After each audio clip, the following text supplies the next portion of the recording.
In today's video, I'm going to teach you how to rename a calendar in Google Calendar.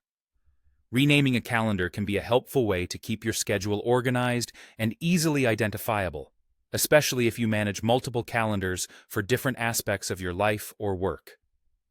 Let's dive right into the process. First, you'll want to open Google Calendar on your computer. Once you're there, take a look at the left panel under the section labeled My Calendars. Here, you should see a list of all the calendars you currently manage. Now, hover your mouse over the calendar you want to rename. You'll notice a three dots icon appear next to it. This is your gateway to more options. Go ahead and click on that icon, and from the drop-down menu, choose the Settings and Sharing option. This will take you to the Calendar Settings page. At the top of the section labeled Settings for My Calendars, you'll find a field called Name. It's right here that you can type in the new name you'd like for your calendar. One really nice feature about Google Calendar is that any changes you make are saved automatically. So once you've typed in the new name, you don't have to worry about finding a Save button. Google does it for you. However, to ensure that everything looks just as you want it to, it's a good idea to refresh the calendar page and confirm that the name update has been applied. It's important to remember, though, that in some situations, you cannot rename the primary default calendar, which is the one directly linked to your Google account.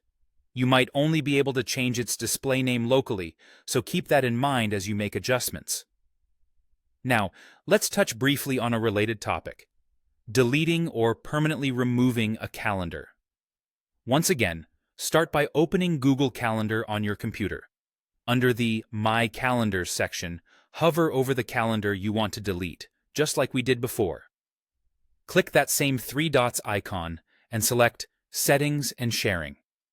Now, you'll want to scroll down the settings page until you reach a section labeled Remove Calendar. Here, you'll see a few options available. If it's a calendar you don't own, you might only have the option to unsubscribe. But for calendars you do own, generally secondary calendars you've created, you'll have the option to delete permanently. If you decide to go this route and delete, remember, you'll need to confirm your choice. Be absolutely sure you're ready for this step, because all events associated with that calendar will be removed, and the calendar itself cannot be recovered once deleted. Lastly, an important limitation to note: you cannot delete your primary default calendar, which is automatically created with your Google account. If you wish to clean it up, consider clearing all its events instead. And there you have it. Now you're all set to rename or delete calendars as needed. Hopefully, this has been helpful and clear. Thanks for tuning in, and see you next time.